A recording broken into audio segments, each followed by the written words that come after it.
اب جہاز پوری طرح سے تیار ہو چکا تھا، لیکن اس کو ٹیسٹ کرنے کا فیز ابھی باقی تھا۔ ٹائٹینک بنانے والوں کا اس پر بھروسہ تب مزید بڑھ گیا جب ٹائٹینک نے اپنا پہلا ٹیسٹ رن کامیابی سے پار کر لیا تھا۔ ٹیسٹ پاس کرتے ہی پوری دنیا میں مختلف اخبارات میں اس کی مارکیٹنگ کی گئی، جس کی ہیڈنگ تھی انسنکیبل ٹائٹینک، یعنی کبھی نہ ڈوبنے والا جہاز بنا لیا گیا ہے۔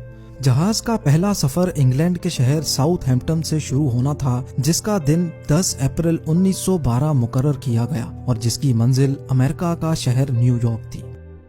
ٹائٹینک کے اکنومی پورشن میں سفر کرنے کی قیمت $30 جبکہ فرسٹ کلاس میں سفر کرنے کی $150 تھی، جو آج کے دور میں 3,40,000 روپے بنتے ہیں۔ اس مارکیٹنگ کے نتیجے میں یکا یک ساری ٹکٹس بک کر لی گئیں اور آخرکار وہ دن آ ہی گیا جب ٹائٹینک اپنے پہلے سفر کا آغاز کرنے والی تھی۔ مسٹیک نمبر 1، دوپہر کو ٹھیک 12 بجے ٹائٹینک نے اپنے پہلے سفر کا آغاز کر دیا اور ساتھ ہی ٹائٹینک کی غلطیاں سامنے آنا شروع ہو گئیں۔ کیپٹن اسمتھ کو مالکان کی طرف سے ڈیڈ لائن مل چکی تھی کہ کسی بھی صورت میں 17 اپریل تک، یعنی صرف 7 ہی دنوں میں نیو یارک پہنچنا ہے۔ اسی وجہ سے کیپٹن نے جہاز کی رفتار شروع سے ہی بہت تیز رکھی تھی اور یہی تھی ٹائٹینک کی سب سے پہلی غلطی۔ کیپٹن اسمتھ کو مالکان کی دی گئی انسٹرکشنز اور پریشر کی وجہ سے نیو یارک جلد سے جلد پہنچنا تھا، کیونکہ یہ ٹائٹینک کا پہلا سفر تھا اور اگر وہ نیو یارک ٹائم سے نہ پہنچتے تو ٹائٹینک کی ریپوٹیشن کو کافی نقصان ہوتا۔